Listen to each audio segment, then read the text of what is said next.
Hello मेरे प्यारे दोस्तों, स्वागत है आपका इस वीडियो में।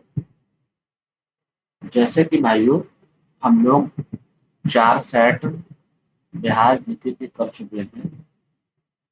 अब ये सेट नंबर 5 करेंगे। इसके 50 क्वेश्चन हैं। 20-25 मिनट में कवर हो जाएगा। और दोस्तों, आप अपनी सुविधा के अनुसार वीडियो 1.5 की स्पीड में देख सकते हैं, क्योंकि मोस्टली आपने पढ़ा हुआ है। सिर्फ आपकी आंखों से गो थ्रू होना है ये सारे क्वेश्चन। क्योंकि प्रैक्टिस सेट है, तो इसलिए सारे क्वेश्चन कर लोगे तो क्वेश्चन सारे बन जाएंगे, कॉन्फिडेंस आएगा और एग्जाम के पैटर्न का अनुभव भी होगा। क्योंकि दोस्तों, एक्सपीरियंस बहुत जरूरी हो जाता है। इसी श्रृंखला में आज हम सेट नंबर 5 देखेंगे। 3 वीडियो आ चुकी हैं, आप जाके देख सकते हैं। इसके बाद जो वीडियो आएगी वो करंट अफेयर्स की वीडियो आएगी। करंट अफेयर्स में भी हम फटाफट 100 कर चुके हैं, जो वन लाइनर होते हैं। उसके बाद अब हम थ्योरी पढ़ने वाले हैं। चलिए, टाइम को ना बर्बाद करते हुए दोस्तों, इस टॉपिक को स्टार्ट किया जाए। तो क्वेश्चन पहला है, आप क्वेश्चन 1 बता दीजिए।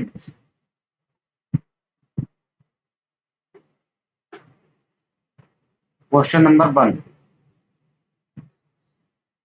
झारखंड राज्य के विभाजन से पूर्व बिहार में लोकसभा तथा राज्यसभा की सीटों की संख्या कितनी थी? झारखंड राज्य के विभाजन से पहले बिहार में लोकसभा तथा राज्यसभा की संख्या कितनी थी दोस्तों? तो क्वेश्चन नंबर 1 का सही आंसर बताएं।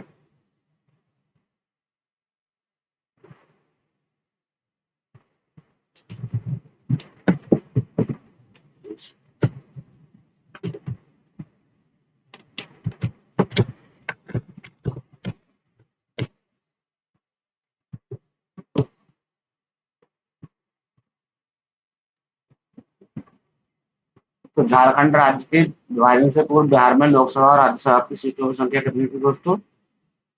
इसका सही आंसर क्या हो जाएगा? लोकसभा की सीटों की संख्या 54 थी और राज्यसभा की सीटों की संख्या कितनी थी? 22 थी। ठीक है। नेक्स्ट क्वेश्चन क्या है? बिहार में अब तक कुल कितनी बार राष्ट्रपति शासन लागू किया जा चुका है? बिहार में अब तक कुल कितनी बार राष्ट्रपति शासन लागू किया जा चुका है? बताएं दोस्तों, बिहार में अब तक कुल कितनी बार राष्ट्रपति शासन लागू किया जा चुका है?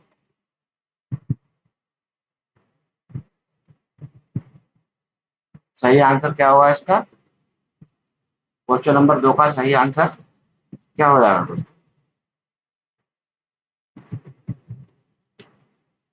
इसका सही आंसर 8 हो जाएगा। ठीक है, 8 बार राष्ट्रपति शासन लागू किया जा चुका है। क्वेश्चन नंबर 3, निम्नलिखित में से कौन राज्यपाल को उसके पद से बर्खास्त कर सकता है? सही आंसर बताएं इसका। निम्नलिखित में से कौन सा या कौन राज्यपाल को उसके उसके पद से बर्खास्त कर सकता है? बताएं दोस्तों, इसका सही आंसर क्या हो जाएगा?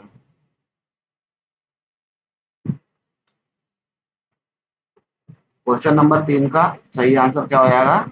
राष्ट्रपति। राष्ट्रपति क्या कर सकता है? राज्यपाल को उसके पद से बर्खास्त कर सकता है। क्वेश्चन नंबर 4 का बताएं। राज्य मंत्रिपरिषद की बैठक की अध्यक्षता निम्नलिखित में से कौन करता है? राज्य की जो मंत्रिपरिषद है उसकी बैठक की अध्यक्षता कौन करता है?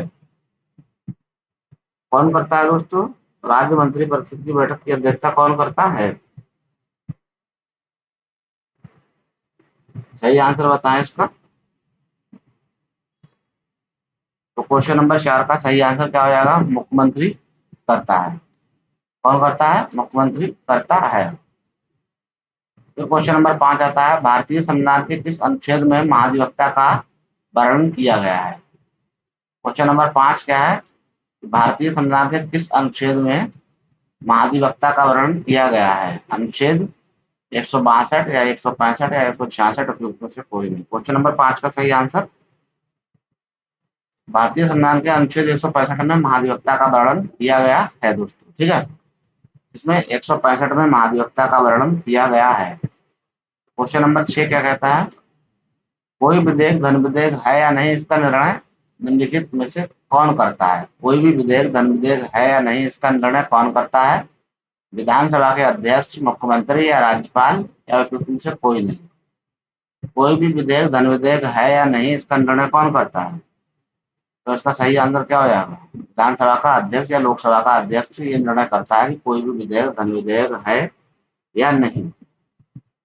ठीक है, कोई भी विधेयक धन विधेयक है या नहीं, इसकी कौन करता है? विधानसभा का अध्यक्ष। क्वेश्चन नंबर 7 में से कौन व्यक्ति बिहार के मुख्यमंत्री के पद में सबसे कम समय तक रहे? ऐसा कौन व्यक्ति था जो बिहार के मुख्यमंत्री के पद के सबसे कम समय तक रहे? तो ऑप्शन ए है भोला पासवान शास्त्री, बी सतीश प्रसाद सिंह, सी केदार पांडे, और डी उपयुक्त में से कोई नहीं। क्वेश्चन नंबर 7 का सही आंसर क्या हो जाएगा? सतीश प्रसाद सिंह। सतीश प्रसाद सिंह सबसे कम समय तक मुख्यमंत्री पद पर रहे। ठीक है, फिर उसके आगे क्वेश्चन नंबर 8 क्या है? क्वेश्चन नंबर 8, दिए गए विकल्पों में सबसे कम जिला वाला प्रमंडल कौन सा है? ऐसे विकल्पों में सबसे कम प्रमंडल कितने किसमें है? ठीक है, option A Bhagalpur, option B Darbhanga, option C Kosi, option D उपयुक्त में से एक से अधिक। तो क्वेश्चन नंबर 8 का सही आंसर क्या हो जाएगा? भागलपुर। भागलपुर में कितने प्रमंडल हैं? सबसे कम जिले आते हैं भागलपुर में। ठीक है, तो आपको बताना है भागलपुर में कितने जिले आते हैं। 2 जिले आते हैं, 3 जिले आते हैं, या 4 जिले आते हैं, 5 जिले आते हैं। इसका आप सही आंसर बताएंगे। ठीक है, ठीक है दोस्तों, अब हम देखते हैं क्वेश्चन नंबर 9। क्वेश्चन नंबर 9 क्या है कि किस राज्य का वैधानिक प्रधान कौन होता है? किसी राज्य का जो विधि यानी कि वैधानिक प्रधान होता है वो कौन होता है? तो किसी राज्य का वैधानिक प्रधान कौन होता है? ऑप्शन ए राज्यपाल, ऑप्शन बी मुख्यमंत्री, ऑप्शन सी मुख्य सचिव। क्वेश्चन नंबर 9 का सही आंसर क्या हो जाएगा? राज्यपाल जो होता है वैधानिक, राज्यपाल जो है वो वैधानिक क्या होता है? प्रधान होता है। क्वेश्चन नंबर 10 अगर हम बात करें, क्वेश्चन नंबर 10 क्या है कि बिहार में लोकसभा हेतु कितनी सीटें अनुसूचित जाति के लिए आरक्षित की गई हैं? बिहार में जो लोकसभा के लिए, ठीक है, कितनी सीटें अनुसूचित जाति के लिए आरक्षित की गई हैं? ठीक है, लोकसभा में एससी के लिए कितनी सीटें आरक्षित की गई हैं? तो क्वेश्चन नंबर 10 का सही आंसर क्या हो जाएगा? क्वेश्चन नंबर 10 का सही आंसर सी, 6 सीटें दोस्तों इसके लिए अनुसूचित जाति के लिए आरक्षित की गई हैं। ठीक है, 11 क्या है कि उर्दू भाषा को दूसरी भाषा के रूप में मान्यता देने वाला भारत का पहला राज्य कौन सा है? उर्दू भाषा को उर्दू भाषा को दूसरे राज्य के रूप में मान्यता देने वाला भारत का पहला राज्य कौन सा है? Option A Bihar, option B Jharkhand, option C Uttar Pradesh, और डी में से कोई नहीं। क्वेश्चन नंबर 11 का सही आंसर क्या हो जाएगा? बिहार। जी हाँ, हमारा बिहार भारत का दूसरा राज्य बन गया है जो उत्तर प्रदेश को भारत उर्दू भाषा को दूसरी भाषा के रूप में मान्यता देने वाला पहला राज्य है। हमारा कौन है? बिहार। ठीक है, क्वेश्चन नंबर 12 क्या है दोस्तों? 12 है जिला परिषद अध्यक्ष अपना त्यागपत्र किसे देता है? तो जिला परिषद का अध्यक्ष है वो अपना त्यागपत्र किसे देता है? ऑप्शन ए जिला जिला दंडाधिकारी को, ऑप्शन बी जिला परिषद उपाध्यक्ष को, ऑप्शन सी जिला न्यायाधीश को, ऑप्शन डी उपयुक्त में से कोई नहीं। तो 12 का सही आंसर क्या हो जाएगा? जो जिला परिषद अध्यक्ष है वो जिला दंडाधिकारी को अपना त्यागपत्र सौंपता है। ठीक है, फिर हम आगे देखते हैं क्वेश्चन नंबर 13। क्वेश्चन नंबर 13 क्या कहता है? क्वेश्चन नंबर 13, बिहार का कौन सा जिला नेपाल तथा पश्चिम बंगाल दोनों से सीमा साझा करता है? तो बिहार का कौन सा जिला है जो नेपाल और पश्चिम बंगाल दोनों से सीमा साझा करता है? मैप बना के देख लीजिए दोस्तों। ठीक है, ऐसे बिहार का कौन सा जिला है जो पश्चिम बंगाल और नेपाल से सीमा साझा करता है? बताइए। ये नेपाल है यहाँ पे, और ये है पश्चिम बंगाल। ठीक है, option A Kishanganj, option B Purnia, option C Katihar. अब आपको समझ में आ ही गया होगा अगर आपने मैप अच्छे से अध्ययन किया होगा। तो ऑप्शन 13 का क्या है? किशनगंज। कोने पे क्या है? किशनगंज, सबसे ज्यादा वर्षा वाला एरिया। ठीक है, सबसे ज्यादा वर्षा भी कहाँ होती है? किशनगंज में ही वर्षा होती है। किस भारतीय राज्य के साथ नेपाल सबसे लंबी सीमा साझा करता है? क्वेश्चन नंबर 14 है कि किस भारतीय राज्य के साथ नेपाल सबसे लंबी सीमा साझा करता है? ऑप्शन है उत्तर प्रदेश, बी बिहार, सी उत्तराखंड और डी पश्चिम बंगाल। तो क्वेश्चन नंबर 14 का सही आंसर क्या हो जाएगा? क्वेश्चन नंबर 14 का सही आंसर बी, हमारे बिहार के साथ नेपाल की सबसे लंबी सीमा साझा करता है। फिर आता है क्वेश्चन नंबर 15। क्वेश्चन नंबर 15 है कि निम्नलिखित में कौन बिहार का सर्वोच्च पर्वत चोटी है? तो बिहार की कौन सी ऐसी पर्वत चोटी है जो सबसे ऊंची है दोस्तों? ऑप्शन है कैमूर की पहाड़ी, और सोमेश्वर की श्रेणी, ऑप्शन सी खगड़पुर की पहाड़ियां, ऑप्शन डी उपयुक्त में से कोई नहीं। क्वेश्चन नंबर 15 का सही आंसर बी हो जाएगा, सोमेश्वर की पहाड़ियां। अब आपको बताना है कि सोमेश्वर की पहाड़ियां किस डिस्ट्रिक्ट में पाई जाती हैं। ठीक है, आपको ये बताना है कि सोमेश्वर की पहाड़ियां किस डिस्ट्रिक्ट में पाई जाती हैं। तो इसका बी आंसर क्या हो जाएगा? सोमेश्वर की पहाड़ियां। ठीक है, सही आंसर क्या है? बी, सोमेश्वर की पहाड़ियां। अगला क्वेश्चन क्या है? अगला क्वेश्चन दोस्तों, बिहार में सबसे अधिक वर्षा किस जिले में होती है? बिहार में सबसे अधिक वर्षा जो है वो किस जिले में होती है? ऑप्शन ए कटिहार, किशनगंज। अभी हमने क्वेश्चन सॉल्व किए थे, आपको किशनगंज में सबसे अधिक वर्षा होती है। ठीक है, फिर बिहार आपदा प्रबंधन हेतु सेंधई फ्रेमवर्क कब लागू किया गया? बिहार में आपदा प्रबंधन हेतु सेंधई फ्रेमवर्क कब लागू किया गया? Option A 2010, option B 2015, option C 2017। ठीक है, तो बताएं क्वेश्चन नंबर 17 का, क्वेश्चन नंबर 17 का सही आंसर क्या है? इसका बी, यानी कि 2015 में सेंधई फ्रेमवर्क बिहार लागू करने वाला राज्य बन गया है। ठीक है, सेंधई फ्रेमवर्क कब लागू किया? 2015 में। इसका सही आंसर क्या होगा? 2015 में। ठीक है, फिर क्वेश्चन नंबर 18 क्या है? बिहार का कौन सा जिला जूट उत्पादन के श्रेणी में अग्रणी है? बिहार का कौन सा जिला है जूट उत्पादन श्रेणी में अग्रणी है? अब कौन सा होगा जो पश्चिम बंगाल के आसपास होगा? Option A Patna, option B Katihar, option C Purnia, क्योंकि पश्चिम बंगाल में जूट उत्पादन सबसे ज्यादा होता है। क्वेश्चन नंबर 18 का सही answer C, Purnia. Purnia jute उत्पादन में सबसे अग्रणी जिला है बिहार में। ठीक है, फिर आता है क्वेश्चन नंबर 19। क्वेश्चन नंबर 19 का सही आंसर बताएं। क्वेश्चन नंबर 19 क्या कहता है? गंगा के दक्षिण भाग के मैदान में कौन सी मिट्टी प्रमुख रूप से पाई जाती है? गंगा के जो दक्षिण भाग का मैदान है, कौन सी मिट्टी उसमें प्रमुख रूप से पाई जाती है? ऑप्शन ए कैवाल मिट्टी, ऑप्शन बी जलोढ़ मिट्टी, ऑप्शन सी बलसुंदरी मिट्टी, ऑप्शन डी उपयुक्त में से एक से अधिक। क्वेश्चन नंबर 19 का सही आंसर क्या हो जाएगा? इसका सही आंसर है ऑप्शन ए कैवाल मिट्टी। कि गंगा के दक्षिणी भाग के मैदान में कौन सी मिट्टी पाई जाती है? प्रमुख रूप से कैवाल मिट्टी पाई जाती है। कौन सी मिट्टी पाई जाती है? कैवाल मिट्टी पाई जाती है। बी क्या है दोस्तों? कर्मनाशा नदी बिहार के किस स्थान पर गंगा नदी से मिलती है? जो कर्मनाशा नदी है वो बिहार के किस स्थान पर गंगा नदी में मिलती है? ऑप्शन ए छपरा के निकट, ऑप्शन बी चौसा के निकट, ऑप्शन सी पहलेजा के निकट, ऑप्शन डी उपयुक्त में से कोई नहीं। जो कर्मनाशा नदी है दोस्तों वो कहाँ पे मिलती है आके बिहार में? कहाँ पे मिलती है? तो इसका सही आंसर क्या हो जाएगा? 20 का सही आंसर जो हो जाएगा वो बी, चौसा में आके मिलती है। ठीक है, चौसा में आके मिलती है, चौसा के निकट या चौसा में आके मिलती है कर्मनाशा नदी। ठीक है, उसके बाद हम देखते हैं क्वेश्चन नंबर 21। कई बार पूछा गया है कांवर झील बिहार के किस जिले में स्थित है? कांवर झील जो कि एक रामसर साइट भी है, बिहार का पहला रामसर रामसर साइट है। ठीक है, बिहार का पहला रामसर साइट है कांवर झील। तो ये किस जिले में मिलती है? तो कांवर झील बिहार के किस जिले में है? दरभंगा में, कटिहार में या बेगूसराय में? तो क्वेश्चन नंबर 21 का सही आंसर क्या हो जाएगा? क्वेश्चन नंबर 21 का सही आंसर क्या हो जाएगा? तो ये बेगूसराय में मिलती है कांवर झील। कांवर झील में बहुत सारे फ्लेमिंगो भी आते हैं। ठीक है, माइग्रेट स्पीसीज बहुत ज्यादा आती है यहाँ पे, और ये मीठे पानी की झील है। क्वेश्चन नंबर 22, निम्नलिखित में से कौन सा जल कुंड मुंगेर में स्थित है? ठीक है, तो ऐसा कौन सा जल कुंड है दोस्तों जो मुंगेर में स्थित है? कौन सा जल कुंड मुंगेर में स्थित है? Option A Sita Kund, option B Rameshwar Kund, option C Rishi Kund, option D उपयुक्त में से एक से अधिक। ठीक है, तो क्वेश्चन नंबर 22 का सही आंसर क्या हो जाएगा? इसका सही आंसर हो जाएगा डी, बिल्कुल सही आंसर है। ठीक है, डी इसलिए सही आंसर है क्वेश्चन नंबर 22 का क्योंकि सीता कुंड और दोस्तों रामेश्वर कुंड और ऋषि कुंड, ये सारे जलकुंड मुंगेर में पाए जाते हैं। ठीक है, तो आप इस तरीके से याद रखते हैं, सीता जी, ऋषि जी और रामेश्वर जी, ये सारे कहाँ पाए जाते हैं? मुंगेर में पाए जाते हैं। कहाँ पाए जाते हैं? मुंगेर में।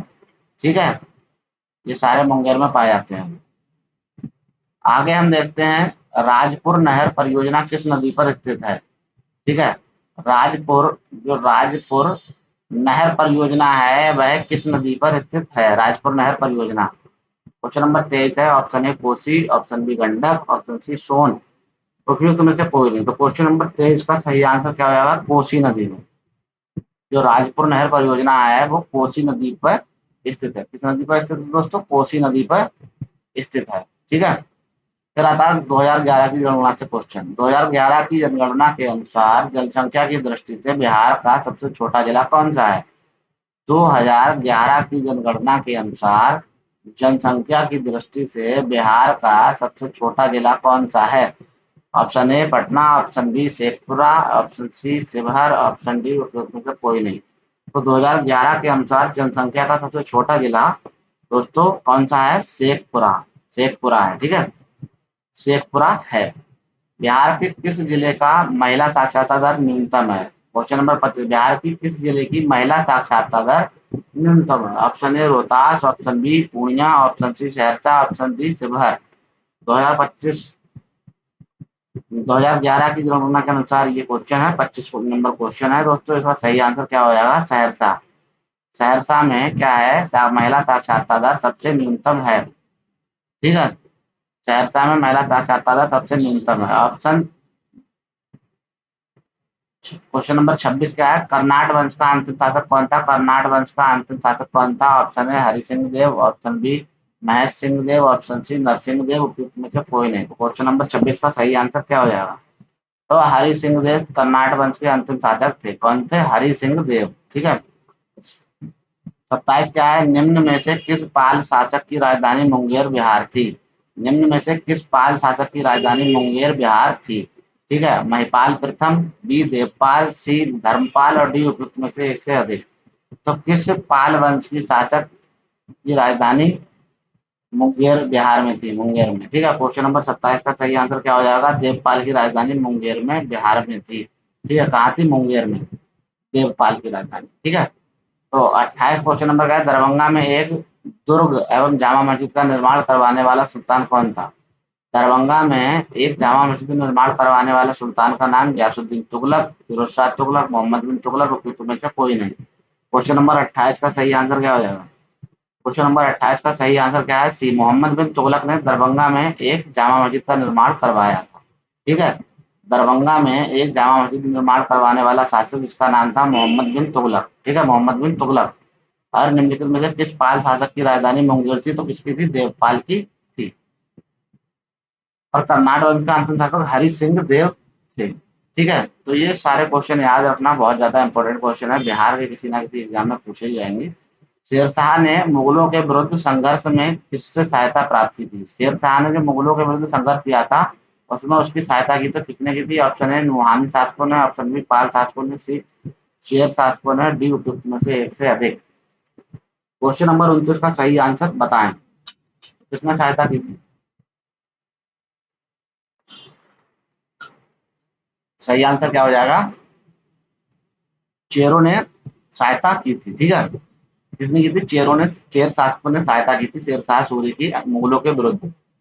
30 क्या है, सिकंदर लोधी और हुसैन शाह सर्की को पराजित कर इसे बिहार का प्रथम प्रभावी नियुक्त किया गया। सिकंदर लोधी ने किसे परास्त किया, हुसैन शाह सर्की को।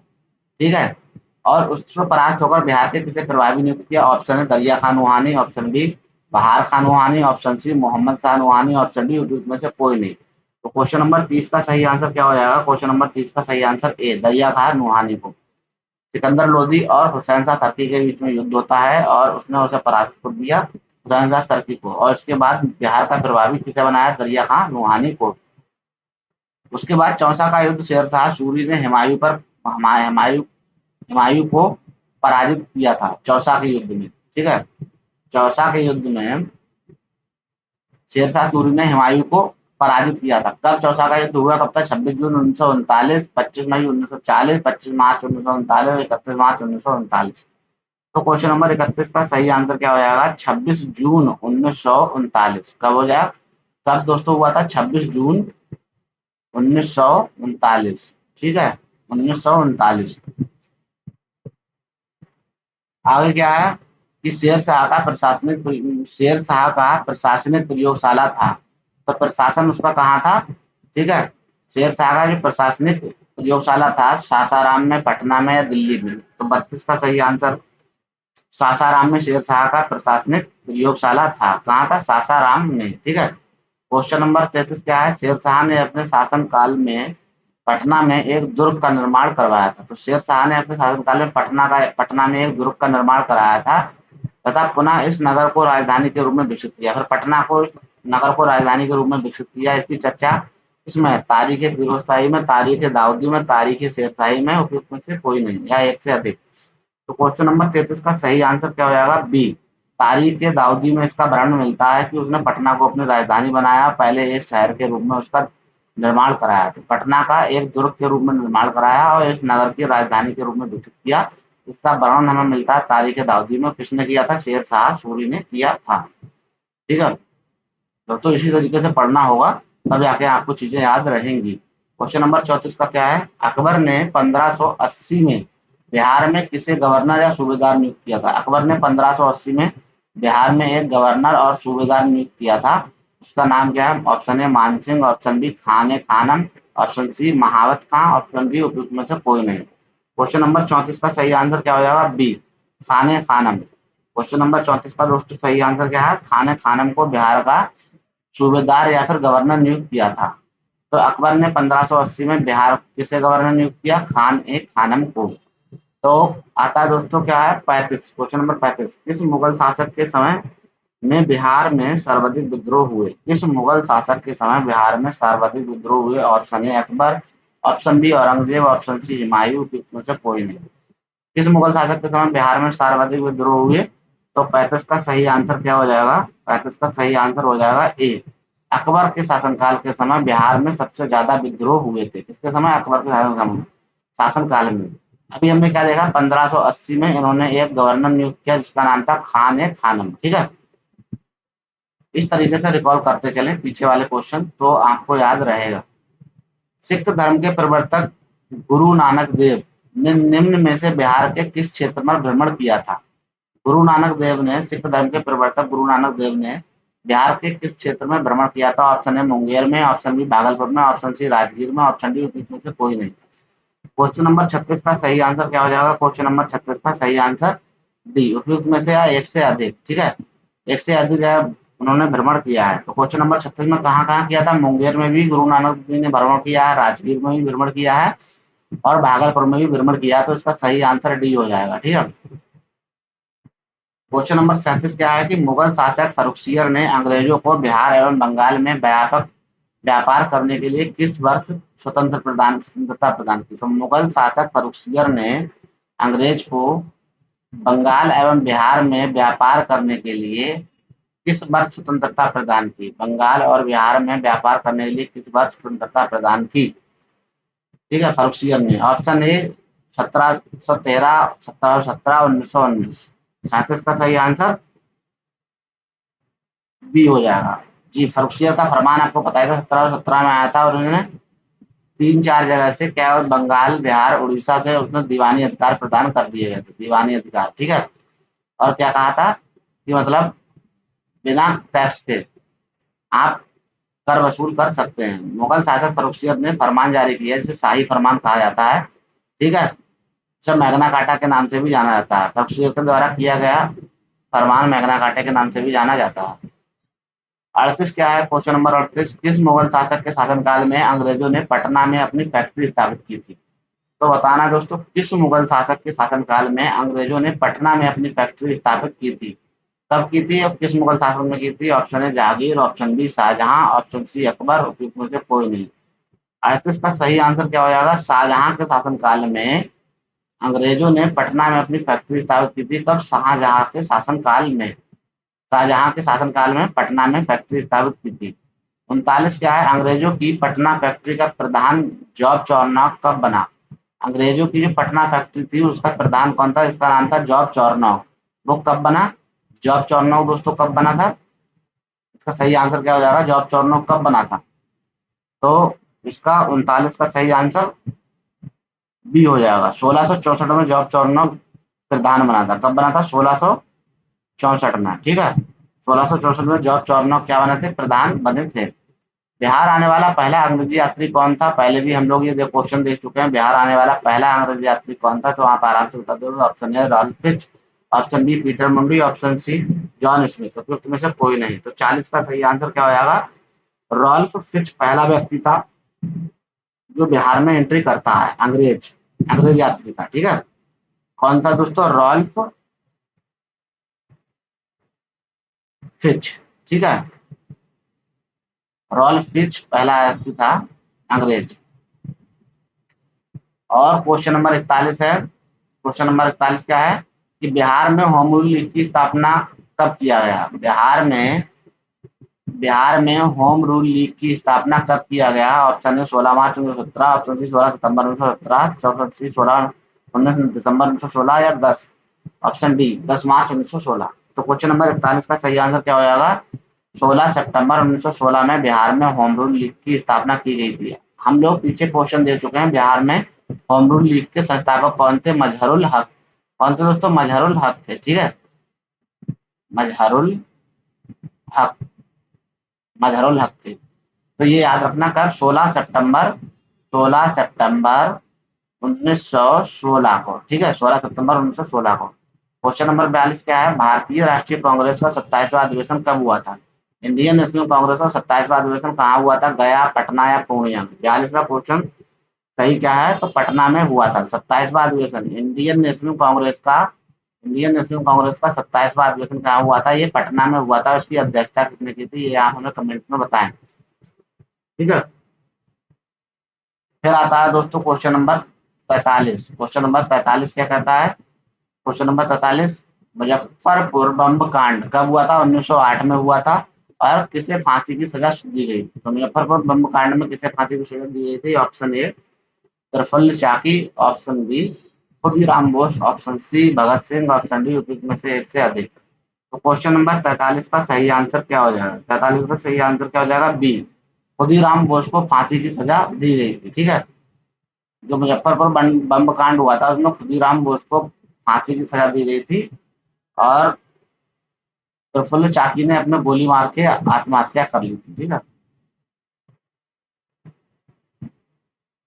क्वेश्चन नंबर 44, चंपारण में कृषि की स्थिति की जांच के लिए नियुक्ति जांच समिति के अध्यक्ष, चंपारण में कृषि की स्थिति की जांच हुई थी, ठीक है, उसके लिए जांच समिति के अध्यक्ष कौन थे दोस्तों। तो चंपारण में कृषि की स्थिति की जांच के लिए नियुक्ति की जाने वाली जांच समिति के अध्यक्ष कौन थे। Option A Colonel Hakki, option B William Taylor, option C एल्फिज सिलाइज, ऑप्शन डी उपयुक्त में से कोई नहीं। 44 का सही आंसर क्या हो जाएगा, क्वेश्चन नंबर 44 का सही आंसर होगा एफ जी सिलाई। एफ जी सिलाई जो थे वो जांच अध्यक्ष थे चंपारण में, जो जांच समिति बनाई थी उसके एफ जी सलाई थे, ठीक है। क्वेश्चन नंबर 45, क्वेश्चन नंबर 45 का सही आंसर बताएं। क्वेश्चन नंबर 45 क्या है कि बिहार आने वाले निम्नलिखित चर्चित विदेशी यात्रियों में सबसे पहला यात्री कौन था, ठीक है। अब अंग्रेज यात्री हम रॉल्फ फिच पढ़ चुके हैं, ठीक है। अंग्रेज यात्री दोस्तों, हम ये अंग्रेज यात्री था जो सबसे पहले भारत में आया था, रॉल्फ फिच। अब हम देखते हैं लेकिन बिहार में आने वाले निम्नलिखित विदेशी यात्रियों में सबसे पहला यात्री मेगास्थनीज, हेनसोंग या फाइयान।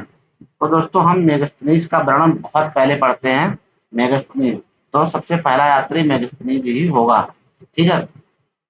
इंडिका नाम की पुस्तक लिखी, मेगास्थनीज ने कौन सी पुस्तक लिखी है, इंडिका। चंद्रगुप्त मौर्य के शासनकाल के समय। 24वें तीर्थंकर महावीर का जन्म कहाँ हुआ था, 24वें तीर्थंकर थे महावीर स्वामी, उनका जन्म कहाँ हुआ था। ऑप्शन है Kundalgram, option B Lumbini, option C Champa Nagari में। क्वेश्चन नंबर 46 का सही आंसर क्या हो जाएगा, कुंडलग्राम में उनका जन्म हुआ था। 26वें तीर्थंकर थे महावीर जी, उनका जन्म कुंडलग्राम में हुआ था। ऑप्शन क्या है दोस्तों, 47। 47 क्या है, अशोक के लेखों में अशोक के स्तंभ लेखों में निम्न में से कौन सा बिहार स्थित है। अशोक के जो स्तंभ लेखों में निम्नलिखित में से कौन सा बिहार में स्थित है। इतने अशोक के स्तंभ लेख हैं, उनमें से एक बिहार में स्थित है, इसका नाम बताएं। लौरिया अरेराज, लौरिया नंदगढ़, और रामपुरबा या उपयुक्त में से एक से अधिक। तो दोस्तों क्वेश्चन नंबर 47 का सही सही आंसर क्या है? डी बिल्कुल सही आंसर है। लौरिया अरेराज, लौरिया नंदनगढ़ और रामपुरबा ये सारे अभिलेख बिहार में हैं। ठीक है, अब मुझे आप ये बताइए कि लौरिया अरेराज कहाँ पर है? ठीक है, क्वेश्चन नंबर 48 क्या है? Question number 48, question number 48, Kanishka ने पाटलिपुत्र के किस बौद्ध विद्वान को अपने दरबार में आश्रय दिया था? कनिष्क ने पाटलिपुत्र के किस बौद्ध विद्वान को अपने दरबार में आश्रय दिया था? Option A Vasumitra, option C अश्वघोष, ऑप्शन सी वसुदेव, उपयुक्त में से एक से अधिक। तो कनिष्क ने दोस्तों सही आंसर क्या हो जाएगा? अश्वघोष को, उनके राजकवि थे अश्वघोष, उनको अपना क्या किया था? आश्रय दिया था। अश्वघोष एक बौद्ध विद्वान थे। तृतीय बौद्ध संगीति की अध्यक्षता किसने की थी? तृतीय बौद्ध संगीति की अध्यक्षता किसने की थी दोस्तों? महाकश्यप, मोगली मोगली पुत्तिस या वसुमित्र ने। तो इसकी मैं बहुत आसान आपको ट्रिक बताता हूँ। ठीक है, आपको पहली, दूसरी, तीसरी और चौथी, उसके आगे एम, एस, एम, बी लिख देना है। तो पहले होंगे दोस्तों महाकश्यप, पहली की, दूसरी की शावकनीत, तीसरी मोगली तिस्पुत और चौथी ये दोस्तों एम, एस, एम, बी।